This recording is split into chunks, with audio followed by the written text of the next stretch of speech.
Welcome back to Wrestling Travel Presents the Lockdown Sessions. Today we are very happy to have joining us Tyson Dux. Tyson, how are you doing today? Good, man. How are you? See, that intro wasn't that bad. I don't know what you're talking about. It was simple and to the point. I like it.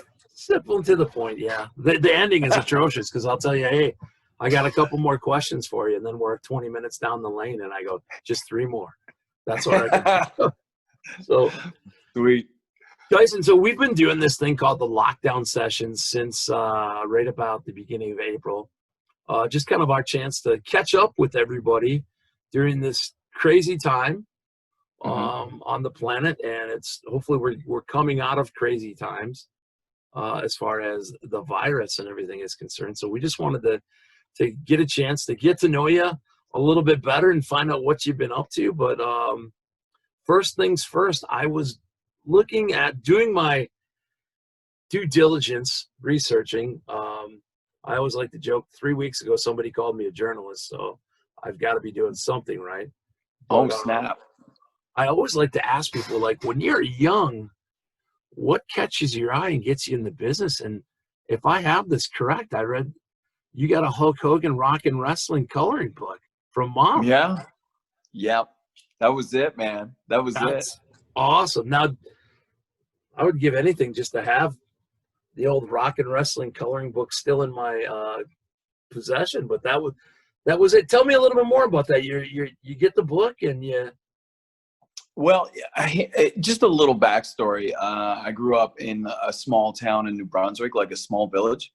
So there's only family there, and we're a farm community, and my dad was a truck driver, so he's on the road a lot. And my mom was a nurse or a nurse assistant, and then she stopped being a nurse to take care of kids, right? That's what you do. Anyways, not much money. This is like the 80s we're talking about. In the 80s, not everybody has any kind of wealth. Like, kids nowadays seem to have stuff and parents seem to be okay. Like, we used to, scrape pennies together, that kind of stuff. So to say that we were poor, it wouldn't be right because we weren't dirt poor, but like we're the same as every other family that's middle class, and they just don't have that much. So my mom, one time, I'll tell you, when I was a kid, my cousins had G.I. Joe. And so they had these action figures and I wanted one. We didn't have the money for one. So my mom drew on cardboard and cut out this little soldier. And that was my G.I. Joe for the next month. I played with a piece of cardboard as if it was an actual action figure. That was my first kind of like action figure. So that kind of puts into perspective how I grew up, right? And it's not a bad way of growing up. Don't get me wrong. I'm not saying that. But when my mom went to town for groceries and she brings home this 50 cent, whatever it was at the time, 60 cents comic or coloring book with these larger than life characters on it, for a kid that plays with like a cardboard G.I. Joe homemade thing, or just doesn't have the same things as other kids, that really, right away, you're hooked to it. You're linked to something either through life and an experience in life. And so, like, to really dive into the psychology of it, it's more than just the coloring book. It was something that was mine and it was new. And to see these larger than life characters on these pages of Hulk Hogan and like Hillbilly Jim. I loved Hillbilly Jim. I'm a farm kid. He's a farm guy. It's a beautiful moment in my life that I will always treasure. I don't have many memories, turning 42 tomorrow. So like, I don't have many of those, but when I catch them, that will always stay with me. That's awesome. I had very similar with growing up in the 80s, and we still have some, I think they're called Weebelos, or these little figures that are shaped like an egg. And one of them was a glow-in-the-dark ghost, and we still have the actual face had worn off, and Mom had drawn in with a magic marker. And my sister and I make sure that we don't touch that thing because we don't want to lose where Mom had drawn that in. So that's awesome. So from from that book, then what's your first memory, if you have one, of actually watching pro wrestling on TV?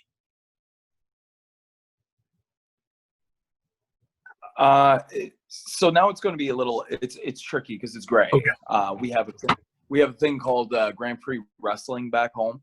Like on the East Coast, it was called Grand Prix Wrestling, and guys like the Acadian Giant, or also known as Kurgan. That's where Kurgan came from. Okay. Is a Grand Prix Wrestling, and they used to have Dynamite Kid on his last days. Leo Burke, who's a legend in Canada, he was also a it was the East Coast end of the territory. West Coast had Stampede, East Coast had Grand Prix, and then of course Montreal had all like international wrestling and all these places. Anyways, that's kind of my first look into pro wrestling, is seeing the Acadian Giant and Bulldog Bob Brown. He's mentioned in Jericho's book. Bob Brown was a huge heel back then. I hated his guts. But the thing that really sets that apart, because I love that wrestling, I've always loved that stuff, but I was a little bit older, and what really drew me to stuff outside of Hulk Hogan was a show called Wrestling Plus. And Wrestling Plus was a Canadian program that grabbed from each territory a match and put it on their Saturday show. Wrestling Plus was the best programming ever, and I wish to God we had it nowadays, where they took from like today would have WWE, AEW, New Japan. They would just have all these things, and then they just have one match each, and it wouldn't be the highlight match. It would just be a match. It'd be a good match. And so Wrestling Plus one time had Chris Benoit and Leo Burke from Team Canada, and this was NWA tag titles against Jushin Liger and Mr. Saito. And I remember the first time of watching these guys, because like Mr. Saito and Leo Burke were scary men, and Chris Benoit and Liger were athletic dudes, and just mind-blowing. Because Leo Burke, I knew Leo Burke, and then who is this Benoit guy? Who's this guy in the mask? Completely changed my life when it comes to wrestling. Just opened the door to, like, I need to know everything about what this is, you know? Yeah, it's beautiful. Yeah, it's funny when I go back and look at growing up, you know, when you didn't know anything, how much I was an AWA guy. Loved, because that's close to Minneapolis here. Everybody always asks, who's your favorite wrestler? And I always go, well, I'm going to get a bunch of crap for this, but it's Greg Gagne, because when I grew up, that's all we really had. Right. And he was training with Sergeant Slaughter. This was post High Flyers. And I remember when Kurt Hennig turned on him. I mean, you know, people lose their mind over a football game or a basketball game. But as a kid, I was like, freaking hate that Kurt Hennig. Freaking hated him. I mean, what a weasel. Then you realize later on, like, they got me. That's exactly what was supposed to happen. But I mean, I could not hate Kurt Hennig anymore. And now that I'm older, I could not love that guy anymore. You know what I mean? But I'm just drawn in. You know who's great for that too? Like, just to sidetrack it, is Jerry Lawler was the most loved human being in Memphis. But Jerry Lawler and his run with Bret Hart in WWF, I legitimately would shake with anger. Just hated him. You know, that Kiss My Foot match? Yeah. Just, oh my God. There's so much hatred for Jerry Lawler when I was a little kid. And then later on in my career, when I actually got to wrestle Jerry, we did a tag one time, and I got to wrestle him. And I remember chuckling to myself being in the ring with him and taking his punches, because I was the heel and he was the baby face. And I'm like, imagine young me just vibrating with anger, just hoping that Bret would just beat the ever-living tar out of him so bad. Like, really, as a child, maliciously wanting someone to hurt another human being, and then to be wrestling that guy it's quite astounding that how things change. Like you said, like, you couldn't hate Mr. Perfect and Kurt Hennig anymore in that situation, but now you watch it and you're like, God, he's so good. How could you not love that guy? You know? but just as a kid, and that's, to me, that's wrestling. As a child, and like having your dad there kind of nudging you along, saying, "Oh, he's going to get him now." You know what I mean? That's the magic of it. That's magic. I've never had seen, Greg's getting his butt kicked in the ring and he goes for the tag and perfect, or Kurt at the time either slaps him or walks away, whatever. And I'm like, what? Are you kidding me? So Yeah, they hooked me in. So, amazing. so how do you go from small town? Because, we were talking off camera about, 1997. Now that's a different world. But right now, Yeah, people can go and look up, hey, a wrestling school, where can I train?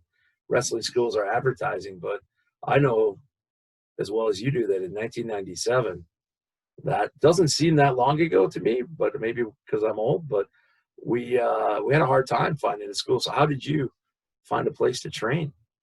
well, that's the thing, is I saw online, or I saw on TV, that Kowalski had a school, right? Killer Kowalski. So that's my dad when I graduated from high school, and he hated wrestling. He turned this into the greatest graduation present a kid could have. That's how much my old man loved me, because he hated wrestling. He thought it was stupid. But he took me to that summer. He took me to a Grand Prix show where Edge and Christian were on, as Sexton Hardcastle and Christian Cage. So that was, and then that was just the buffer. And I thought that was like, oh shoot, this is great. I loved being there and I loved it. And then he flipped the switch on me and he took me down to Pennsylvania for WCW, because I still am a Benoit fan. And he figured out that it was Benoit and Regal were wrestling on this house show in Pennsylvania. And he drove us from the East Coast. He drove us down to Pennsylvania. And that's like 12, 13 hours, 14 hours. But my dad's a trucker, so he didn't give a shit. So he drove us all the way down there. And on the way, we stopped at Killer Kowalski's to check it out. And he was, because my dad was worried about the whole thing, because he wanted me to be a farm guy and work with him, at home. And all I wanted to do was wrestle. So he was like, well, I at least if he's going to do this, I got to at least study it and see how he's going to end up. Like, is this going to beat him up, or are they just going to hurt him, whatever? So we went and visited Kowalski and got to meet him and all that stuff. And then, when you're 17, 18, like around there, the internet is brand new. Like, it was brand new, where it was dial up. And after meeting Kowalski, he's like, well, Ty, I don't really want to send you to the States. And I just I don't see you. I don't, it's a little bit too far to throw you into another country under this. So let's look in Canada. There's one, the Hearts come from somewhere, don't they? I'm like, yeah, they wrestle, or they train in Calgary. Well, we found online, I found the Hart Brothers School of Wrestling in Ontario that was run by the oldest, being Smith Hart. That was his name. That was his school for a hiccup. And that's where I went. So I ended up in Cambridge, in Ontario, training under the Hart Brothers, Hart Brothers School of Wrestling. And that was it. I never really left Ontario. I would go home every once in a while to build more money and lick my wounds when I was banged up. But I always stayed just in Ontario. I just moved a couple provinces over, and that was it. That's awesome. I mean, you thinking about your dad taking you there. Similar story. My dad, 1989, takes me to the Knight Center in Miami. He lived in Florida. My parents were divorced. And I told the wrestling travel guys, I said, you wouldn't believe it. I looked it up, what was the card that day, because it was the Great American Bash Tour. And I wish I could remember, and I wish I had one of these things back then, because it was Eddie Gilbert versus the Great Muta, and Sting versus Terry Funk, just on a house show. So good. Seeing the guys you watched on TV and then seeing them live is crazy when you're a kid, Because you don't understand it. Like as a kid, like you watch TV, you watch action, like because in the 80s, you know this as well as I do, action movies were like every they were flipping them all the time. Like nowadays it's all cinematics and all that stuff, but we grew up on Stallone, Schwarzenegger, Van Damme, Willis, all these guys that were like straight up badasses, and like it was so great to watch like that. So like wrestling was the same, so it was like TV. But like when you actually got to see that stuff live and see the people that you really really familiarized yourself with and really enjoyed, and then saw them, that's like you said, that's they become larger than life in front of you, and it's an unbelievable experience. It really is. We're, like I said, we're on the same page on so much stuff here. So we talked about Chris Benoit. Now I'm gonna jump way ahead. So how do you end up getting the dark side of the ring, Chris Benoit? Those Yeah, you know what is I did now. If you watch the first season, the pilot episode, I'm in the pilot episode. I'm Dutch Mantel in that. I have my big beard and stuff, and so they casted me through that just because those guys are wrestling fans. One of the guys is from the East Coast, the director Jason, who's an awesome dude, and then Evan is the guy that found me at a local Toronto show. He watched me wrestle in Toronto because he was just kind of scouting people. And so that's how I got hooked up with the deal on the first one, because I had that big beard. They can cover up my tattoo. I only had one at the time. And that was it. And then I'm old school. Dutch is old school. So it was an easy fix, right? So when this came around second season, because the first season was so brilliant, so well done, and so popular. Their first one was their most important one, and it still is. This is our highest rated one, highest views, everything. They said, we need somebody to play Benoit. And they just looked at me and said, would you, if you, could you shave your beard? Could you, we cover up your tattoos. Would you like to play Benoit? Because they know my style. They know how I wrestle. So they're like, oh my, like Tyson would be perfect if we could get him. And so they just called me up. It was like, honestly, I didn't put any kind of real work into that one. I wish I could have, because it would make it more of a cool story, right? But they actually just hooked me up with the job and said, if you want it, it's yours. We want you to be Benoit. And it took like a nanosecond to say, yes, of course I would be. That's always been my guy.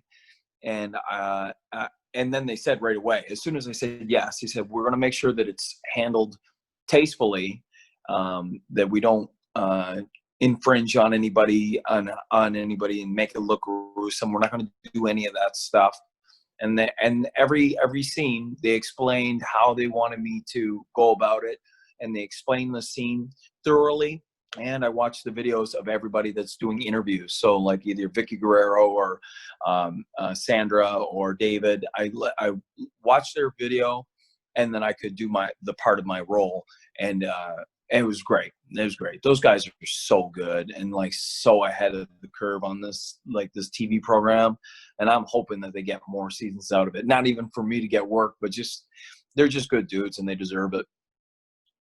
Yeah, I hooked on that show, and just looking up,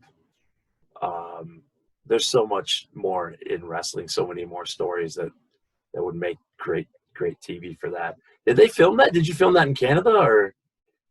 Yeah, they do. They film it in Canada, right? Because Canada's cheaper. Toronto's cheaper to film out of. So, and of course, it's a States company, right? And Evan is American as well. And they come up and they get it all together, and they film out of Toronto. Yep. That's awesome. So now, looking up, trying to do my journalistic thing, you've essentially, and I know guys like you, I know that you think, hey, I got a lot more I want to do, but if we pause right now and look back, you've been in a lot of places and have done a lot of really cool things. Cruiserweight Classic comes to mind. Saturday Night's Main Events, Impact Wrestling. How do you, once you're in school training, what is your, oh, you know what, in the Super 8 tournament, right? Yep. in ECWA. Now that is coming from a kid who's reading wrestling magazines and stuff. That's a pretty prestigious thing. But you have an injury and you can't make it in the first year. Is that correct? That is correct. Yes. 04. Yeah, I blew up my knee against Jindrak on Velocity. So take it. Jindrak is a good dude, and he's apologized a million times. So it's not like I'm harping on him, but they built him up all day, and it's not a Jindrak thing. It's you have to be a monster. You have to be a monster. This is your first time on SmackDown. You have to be something larger than life, and you got to be a killer. And so I'm a guy that I'm going to work with you. Like I should have told him, I'm like, Mark, I'm just here to work with you, man, to make you look good. I'm not, you know what I mean? I'm not trying to get my stuff in. I just want you to look good. And I was a small guy that did a goofy dance. And so Mark gets in there, and as soon as we locked up, he like clubs me in the side of the head, and he's just, his eyes are like this. He's so like wide-eyed and just needed to be settled down a bit. And unfortunately, the guy I am now would have just punched him really hard in the stomach. I would have just knocked the wind out of him a wee bit and said, okay, calm down. We're good, bro. We're good. But like back then, I just fed into it, right? Where I got tight and rigid. And so he whipped me into the corner. He said, hard buckle, and sent me for the ride. And it was a legit whip, like as hard as he could whip me that I couldn't turn around. So it was a combination of him being kind of high strung a little bit and them pumping him up, and the canvas was actually not tight enough in that corner. If you watch it, you watch my foot step to turn and pivot, and the canvas just buckles and like bunches up. And you could hear my knee pop, and then it hits that bottom buckle and then shoots backwards. So it's like shifting gears in a truck. So it shifts in, and then I collapse, and then I try for at least another minute and a half to continue to work. And I just said, hey man, scrap all my stuff. Just get your stuff in. Just beat me up. Just beat me up. Just beat me up. And that's what I kept telling him, because I couldn't walk. And then the first thing he does is he says, sunset flip. And he whips me up ropes for a sunset flip. So I have to hobble on one leg. Honest to God, dude, I didn't know the severity of how bad it was at my knee. I thought at the time, because I wore a couple tensors on my knees, I honest to God thought it was broke off inside my knee. That's what it felt like. I just had no sensation, just severe pain at my knee, and then nothing from my knee down. I couldn't feel it. So yeah, I blew out my knee. I missed the Super 8. I missed my first run of Japan because they called me. Brian Kendrick got me on with Hashimoto to work with 01. I had to cancel that. TNA messaged me for Team Canada. I had to cancel that. It was probably the worst experience of my whole career, and it's the longest I was out of professional wrestling, being 6 months. Well, we're getting close now, but it was a long time, man. It took me out, and I lost a lot of stuff, and I almost quit wrestling because it almost broke me mentally to be that banged up. And then I had to come back. When I did come back, the first thing they did is they threw me in the ring with Chris Masters, and they did the same thing to him. But I was smart enough then. I was smart to know what to do and what not to do when working with Chris then. But Chris is a great dude anyway, so it was easy. Cool. And then, so 2005, you're in the Super 8? Yeah, I made it to the 2005. Kettner said, hey, Cam, like I said, I can't even go down because WWE won't fix me if I go down to Super 8 this year. Because I was going to take a cortisone shot and wrestle on that bum wheel a week after. I just damaged it because I was supposed to go down the week later. And I was going to go, and then I talked to the office in WWE because I was close to getting a deal. So I was talking to them every week, and they said, nope, you can't go down. If you go down, we can't fix you. Our insurance won't allow it. So I couldn't do Super 8 that year. I was going to do it. So Daivari took my place at the Super 8 that year. And then 05, I got to work JJ Perez. So Jim Kettner was a good dude. He was straight up. He said, hey, man, next year that spot is still yours. You just make sure you're okay, and then you come back and you can do it. And I did 05, but I was nowhere near the dude I was in 04. 04 would have been a great showing, and then 05 was just, I don't know. It's just, you know what I mean? Like I was on the verge of quitting right, like when I got injured, and then I tried to come back, and then I came back, and then I went to Super 8, and it was such a terrible showing that it took a while. It took to about 06, 07 before I started to beef up and change from a goofy dancey guy to straight up like the guy I am now. So it took a lot. It took a lot of mental anguish to get through it and then go on the other side of it.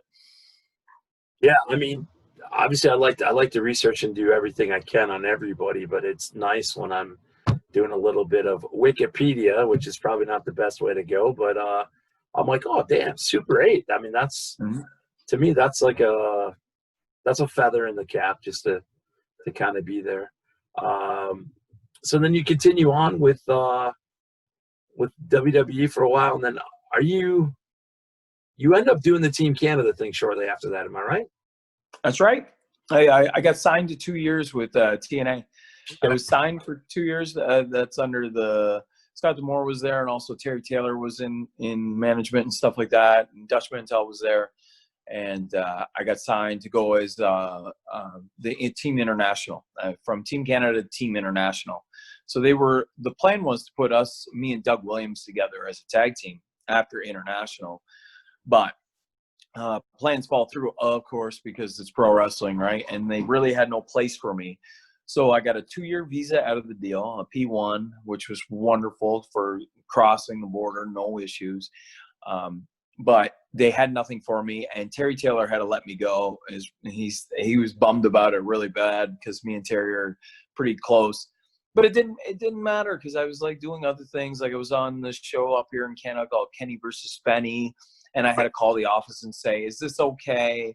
And then I had to call the office and say, "I'm going to this big show in the States. Is this okay?" And then finally, Terry calls me, and I say, "Hey, Terry, I was just about to call you. I'm going to go to I'm just calling about 01 because I finally got my in with Japan, and I was going to go back to 01 after Hashimoto had passed away." And he said, "Well, that's why I'm calling you." He's like, "We got to let you go." I'm like, "Okay." and like, it didn't hurt me. It didn't hurt my feelings. So I'm like, "Okay, no problem. Thanks." Because I was so busy with everything else.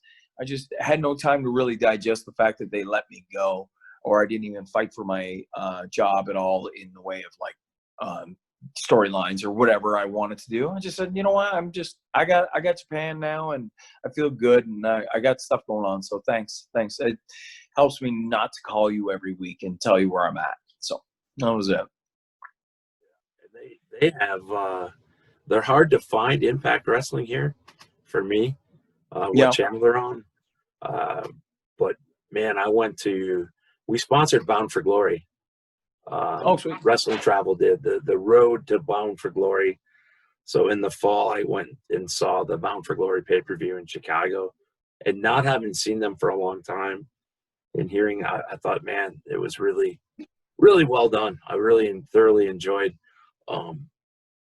the parts of the show that I actually saw. I was in Canada. I was in Toronto, August, for SummerSlam. You guys there's a lot of independent. I don't know if they brought everybody in to Toronto, but they had Smash. They had, I know NXT guys came in and stuff, but right there at the mid-event, Midtown Theater somewhere. I saw a lot of great wrestling in there, and it's such a small venue. Is the independent scene, I mean, prior to all this COVID, was it pretty well thriving in Toronto? Huge. Yeah. Huge. Like too much, actually. Like to the point now where it's like COVID's not a great thing, but if you're going to take a positive away, it gives people an opportunity to just cool their jets a bit.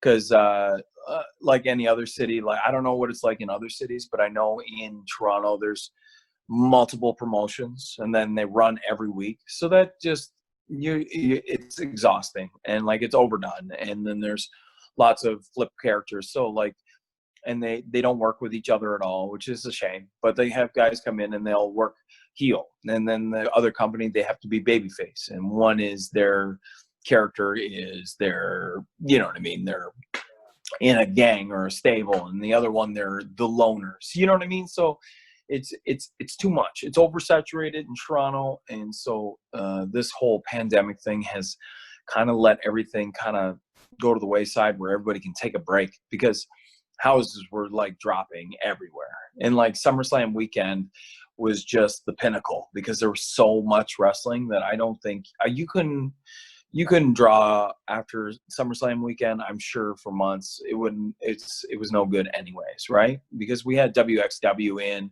we had the Chinese promotion OWE, we had you know, all these guys that are just like every all these promotions coming in for like a WrestleMania type weekend, like just piggybacking off SummerSlam to do it. And it's just too much. It's just too much, because you see so much of it. And I know I'm a huge wrestling fan. My wife is like constant telling me, like, that's all you do in life is you just watch wrestling. I'm like, no, I watch like space videos. I love science. I love space. I like boxing. I like things like this. It's like, but there's always an inkling of there's wrestling on all the time. And so and I love it that much. And then watching all the amount of wrestling that was going on, it was like, I was sick of it. And for me to say I'm sick of professional wrestling is, you know, you're overloaded. You know that there's too much. It's too much, right? Because I'll be the last guy to quit. I'll be the last guy to say, oh, that's too much wrestling, right? I'll watch it forever. Yeah, because I was really, besides the guys I knew that they brought in, like the OWE and stuff, I'm like, well, there's a lot of people here, a lot of talent. So as I jump around here, so you've wrestled in Japan. Wrestling travel, as you know, and everybody out there knows, we bring the fans to the events that they want to go to. The last one we were able to go to was Wrestle Kingdom in Japan. We provide the flights, the hotel, your ticket, great experiences, meet and greets, all that stuff. What has been, in your wrestling career, what have been some of your favorite towns, favorite countries, places that wrestling has taken you to wrestle in? I know that's like asking you what's your favorite kid, but you got any towns or anything that kind of stick out? Any places in the world that you're like, man, this was good? Yeah, you know what? Well, of course, Japan's going to be on there on the list, because I was a huge fan of both the culture and the food and just like my routine. I'm a dude that's based on routine. So like you can throw me in any kind of situation, even an uncomfortable one, as long as I get the time to adjust and get into a routine, I'm golden. Like you can send me anywhere. I could go to Puerto Rico tomorrow, as long as I know where the gym is and where the grocery store is and like where I can go. And if I can get some Wi-Fi somewhere to say hi to the family, I'm gold. Like, you know what I mean? I just know what I like. I know what I like to do, and I'll revolve around that. So Japan's great, because everything's on time, everything's professional, everything's super clean, food is fantastic. And I live off of beef and rice. My wife, like, she said, teases me about that too. Like, what are you having tonight? What are we having for dinner tonight? I was like, I was thinking beef and rice. She's like, no, sir, we can't eat that every friggin' day. But I really loved it there. I love the people. I love the fans, and especially the fans, right? But I would say, like, I spent time, now this is because it's recent maybe, but I spent time at PCW in Preston, so Preston in the UK, and I had just a blast. Like, I stayed there a week. I was there a week. So I went from WXW in Germany, which was a great experience and great people, loved it and stuff like that. But we're in just this odd little hotel and stuff like that. And there was no gym around me and stuff. So part of my puzzle is missing. But I went to Preston, and the promoter, Stephen Flutter, hooked me up with a gym pass and showed me around the first day.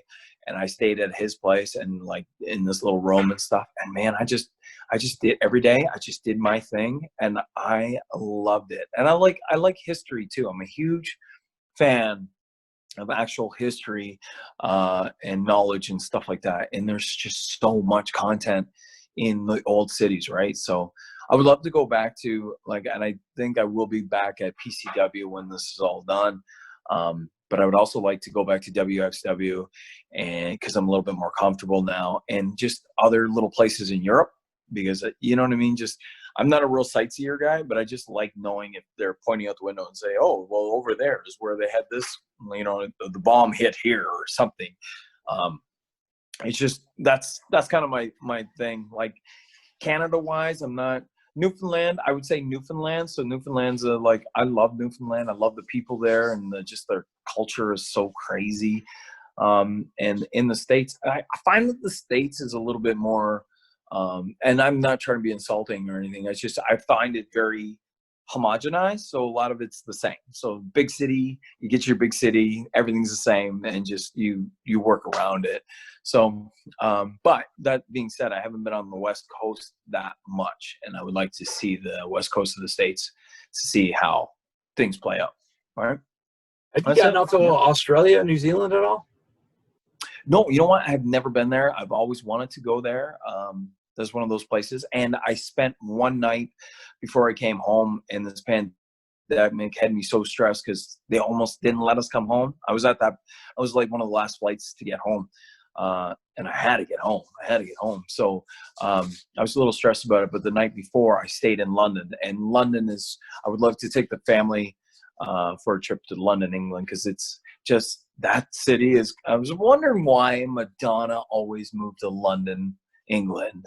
And now I understand why. It's very much a mix of super modern, but still sticking with old and traditional. So I love that mix. I love that about Quebec City too. Quebec City's like that. They're very, very modern, very European, very, very slick and clean, but then they hold on to the roots, like big Catholic churches and stuff like that. So you get a little bit of my nerdy side right there, I guess.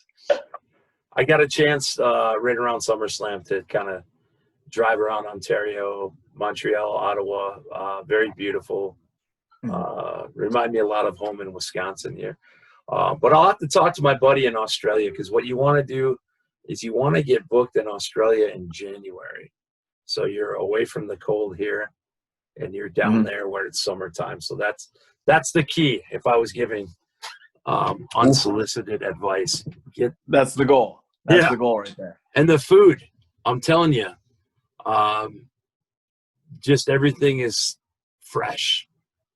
I mean, I don't know how to describe it, but the food there in Australia and New Zealand is just ridiculous. It just makes it, you know. Huh. You know what? I would never thought thought that. I would never think. I would think Australia, you think, first thing you think koalas, you think kangaroos, of course, you think Steve Irwin, and you think beaches. That's all you think about. Or like most in shape people ever was like, seem to be from Australia. But I would never ever think the food. I would think the food, but I guess you'd be right? If it's, well, here's the thing. I was seeing a girl at the time who was a vegetarian. Okay. So I ate vegetarian with her for a couple weeks in Australia. And I'm like, nice. I could do this.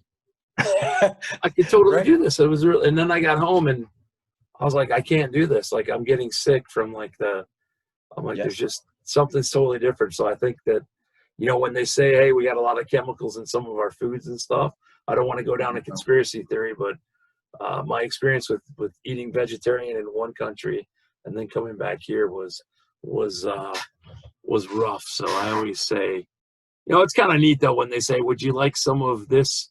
Would you like some passion fruit on your dessert? Yeah, that sounds good. Oh, we'll just walk out to the tree and grab it, you know. Just so stuff like that's pretty cool. That is cool. That is very cool. Well, so now that we have been, I don't know how many weeks we've been in this pandemic. I'm going by months. I'm say March. Like I came home mid-March, and then it's been like we're in June now, so we're like 3.5 months in here. We're 3.5 months deep. I was at the end of February. I was in Toronto, and the way it started I was only there for like 3 days, but the news, I was like, man, I hope I get back home to the States, because at that time, I guess it's still crazy, but I think months down the road, we're getting a little bit used to crazy. But at that time, I was like, holy man, I got to get Yeah. out of here in case I get stuck, and they Hmm. close everything down like some type of movie. But what have you been doing besides? I know you're probably working out, probably watching a bit of wrestling, but what else have you been doing to kind of keep yourself busy during this time and keep yourself in the wrestling zone? Well, me and my wife are like she's super like needs to have stuff to do all the time. She's on maternity leave, so she's a nurse by trade. So we have a couple of kids, so we had to chase around these children all the time. That's why I said 1 o'clock today. I'm like, oh, I think they'll be sleeping around that. Let's do it at 1. Let's do it at that. But we just bought this new property, and it has this big giant shop in it, and it had a man cave / garage. This big separate entity to the house, and the house is huge, and my land is, I got a lot of land now and stuff like that. Well, this shop on here, I thought, let's turn this into like the new wrestling school, because I own a wrestling school, because I'm still paying rent on a lease in London, Ontario here, where I'm not using it at all. I'm just spending money just to hold on to it. Basically, it's silly. So I thought, let's do something. So if we have to move the school, we'll have to move the school. And so me and my wife went to work on tearing out like this middle wall, and putting up and painting and putting new floor in and stuff like that, and buying gym equipment. We got squat racks and all this stuff and dumbbells and what have you. Anyways, we love it so much. We love this place so much that I can't let anybody come in here now. I turned it into something that was supposed to be productive and like maybe cost efficient, and I've turned it into a cost expense, because we both love, like, I've taken stuff from like The Rock. I'm a big fan of The Rock, and I love like his influence on me is maybe a little extreme, I guess, because I see what he's done, and I'm like, nah, I'm probably not going to be The Rock, but let's try to get the Tyson Dux version of The Rock. So we went with this Iron Paradise, the way it has the brick outlay and stuff like that, and I made myself my own little Iron Paradise in my own house, and so I can work out with ease. I have all the equipment that I need. I feel good. I probably won't go back to a gym ever again because I don't need one. I got 15 steps and I'm in a perfectly great gym. And so we got that all fixed up, and I thought, nah, I'm not going to have anybody in here. I'm just going to continue to pay in London, and I'll just eat the cost. And then when it comes back, there's a lot of interest in wrestling. I'll be all right for people starting. So we started with that, and then we started going down the rabbit hole of like, talking about businesses and stuff like that. And I mentioned one business that I loved, and they kind of went out of business just because they didn't want to hustle it. And we started wanting to do a clothing line, and not just a wrestling clothing line. We wanted to do something that was athletically based, so athleisure, I guess. So it's comfortable, but it's all sporty stuff. So I started a company called Hammerlock Apparel, which is my clothing line, and we're seeing quite a bit of success. We just started, and we have manufacturers that we work with in China and stuff like that to produce what we want and stuff like that. So it's crazy. Like, most people would sit down and relax and wait for work to start again. This sucker here never stopped. As soon as I got home from Europe, I just went to work, just building a gym, and then now starting a clothing line. And very, very shortly, once this gets back to it, we're going to segue into a wrestling company that's just doing small shows with an old school feel and old school style, because I'm kind of sick of the new stuff. So we're going to do that as well. So that's basically what I've been doing. I've been going stir crazy, so I've been keeping myself busy most days. I'm down for a ticket for a promotion running old school style. So count me in as buying a ticket there. This question might be, now I looked at your Twitter a couple days ago. You showed some trunks that you were going to do some stuff with AEW. Can you talk Yes. about that, or is that hush hush? Or No, no. I was in contact with them, and it was a search for Spears. It was that challenge that was going down, and I had the opportunity because me and Spears have worked a lot together. I'm kind of one of the guys, and like I shot a little clip for them, like a video, and that was all. I didn't need any comedy in it. I didn't need to tell anybody that any funny things or any stage background. I was just in the storage room of the place I was staying in the UK to film this thing. And I just shot basically all truth where Spears and I helped Spears get to Japan. I helped him get in shape for it. I'm the guy that's always been, because I'm the old guy around here. So even back then I would tell him like, hey man, like this doesn't work or this works. Before he went to WWE is Gavin Spears and then Sean Spears or Ty Dillinger. So it was lined up that I was supposed to go to work and do the tag thing. I didn't know where it was going to go because I wouldn't assume. Assumptions are one of those things, but my feeling is that I wasn't going to be just a one-off guy. Like and if I had it my way, I wasn't going to make myself a one-off guy. That's why I got new gear made, and just I was going to be ready to go. And so, unfortunately, as soon as I was all ready to go, I had the tights made in a week. My seamstress made them like really quick, and she's like, "You're insane! Like, why are you doing this right now?" I'm like, "What are you talking about?" She says, "Well, this pandemic's going on." I'm like, "Yeah, screw that. I'll be fine." And so I get home from Europe, I pick up my tights, and then that was it. Because I was supposed to go the very next day. I was supposed to go right from the airport. I get my tights. I go home the next day. That's why I said, like in that tweet, I said, like I was supposed to go right away to, I said Cleveland. I made a mistake, but you know how like Twitter won't let you edit. It was Rochester. I was supposed to be in Rochester for AEW. So nothing has been, I haven't been in contact with the company since then because, of course, why would I even bring anything up? Because there's nothing they can do anyways, and I'm just wasting my breath. But as soon as things get back to going, we'll see where we're at. We'll see.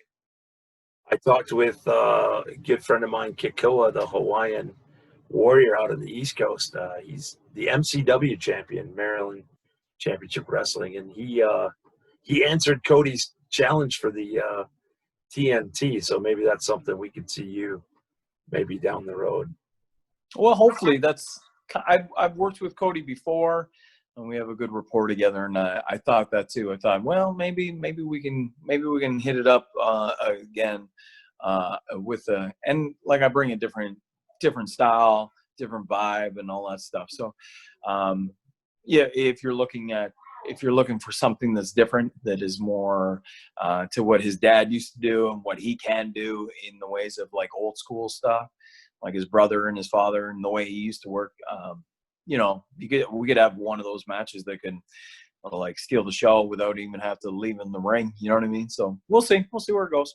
Yeah, that's one of the things I think if they went with that, and I'm not sure they're doing, but if they were bringing in challengers from different parts of the world, you know, in a perfect world, bringing in and showcasing young and old alike, I think that would be cool. I don't want to keep you for too much longer because I know that you got family things to take care of. So final questions here. Is there anybody that you have on like your list of, man, before all is said and done, I really would like to have stepped in the ring with this person? Do you have a quote unquote bucket list? And I realize by asking that, a lot of people, oh, maybe I've overstayed. Do you have anybody on your list there? There's a couple that comes to mind. I would have to say two in fact come to mind. I was supposed to work with Aldis, so I think that's still going to happen. So like I'm going to leave that off the list because Aldis for that NWA title, just to get close to that title, would be quite a deal. Because I'm a history guy, right? So I like history and love that stuff, and I like old school. So that was supposed to happen in Montreal for a company called FLQ. So we'll see if that happens. They bring them back. The two that I put on the list, I put out there a long thing. I had a tweet go out just listing a whole bunch of stuff that I would like to see happen when wrestling gets back, independent wrestling comes back, like selling more and all this stuff. I just put old guy stuff that I know that works. Because this new gen doesn't seem to have it as much. People telling them, hey, pump the brakes. They don't have that anymore, which is funny. So I wanted to do, I put on the list, I put guys that I would like to work with. And I've never had this before. I've always, and it's not an arrogant thing. I've been kind of the guy around here, like in Canada, that a lot of people go to is like being the top guy. So and people come to me, I don't go to them kind of deal, right? But as I get a little bit older and a little bit more humble, even now, like I want to, me and Jay Lethal have worked in 6-man tags together against each other, and we've worked a triple threat last year that was pretty solid in Montreal. And I would love to wrestle Jay one-on-one. That's one of them. And the other one was Rush. I have a Roosh. We call him Roosh. But that style, you know how his style is very much like Pero Aguayo Jr. I love that style. I love Pero. I loved Pero. Pero is one of my favorite, all-time favorite Mexican wrestlers of all time. And so Roosh has that same style, has that same vibe and stuff like that. And I watched some work or wrestle my old tag partner, Tracy Williams, Hot Sauce. For ROH. I'm like, come on, Trace. And I just, in my head, I'm like, well, you know what I mean? And now, I feel a very much a brotherhood kind of moment where I'm like, I saw like the match with Tracy. I'm like, well, I would do that for Tracy. Like I'd be the big brother on that one. And I would love an opportunity to work with Roosh. He's another guy. He's the guy on my list. So those are my two main targets. I know John Gresham's on there, but I've worked John a bunch of times. I just enjoy wrestling John Gresham a lot. But those are the guys. Those two are on the top of my list before it's all said and done. And I don't mean like just a one-off. I mean I want something that has a little bit of tangibility to it. I want to really sink my teeth into something that's either a 1 show or 2 or 3 show kind of feel. That's it. Those are my guys. And I hear that the little ones are up, so I'm going to try to slow it. But just on your tweet, because I was reading your tweet about slow it down, and it reminds me of the advice I received. Like, if you think you're going too slow, you still got to slow it down. You got to slow her down. I want to write an article. I'm not a journalist, but I want to write an article on some of these missing moves in wrestling that I don't see a whole lot, maybe on the indie scene, but like your atomic drops, your abdominal stretches, your Russian leg sweeps and stuff. But I'm going to close with this. We want to wish you a happy birthday tomorrow. Oh, thank you. Ahead of time from Wrestling Travel. But I also want to give, where can fans that are watching this, how can they keep in touch with Tyson Dux? Like you mentioned your clothing line. Can you drop all your socials for me and then let me know how maybe they can buy some merch? Oh, sweet. Yeah, for sure. Everything that I have is all linked to Tyson Dux. So Tyson Dux, that's how the pronunciation, because of Van Damme being in the 80s. Frank Dux was his character in Bloodsport, my favorite movie of all time as a child. And so Tyson Dux, D-U-X. And if you find me on Instagram, you'll find me on Twitter at that. And then my Twitter, my Instagram, and my Facebook that are all on my fan page for that. It's all linked, and I have everything that's linked to it, from my wrestling school to my my clothing line to eventually to my little old school company that I'm going to be working with and putting out some old school kind of entertainment. And that's it, my friend. Like this it's so simple. I try to keep it as simple as possible because I'm not a tech guy, and I know a lot of people still aren't. So I just try to keep it so it's all centered on one thing, just the name, and then they can find different branches of what I'm doing through there.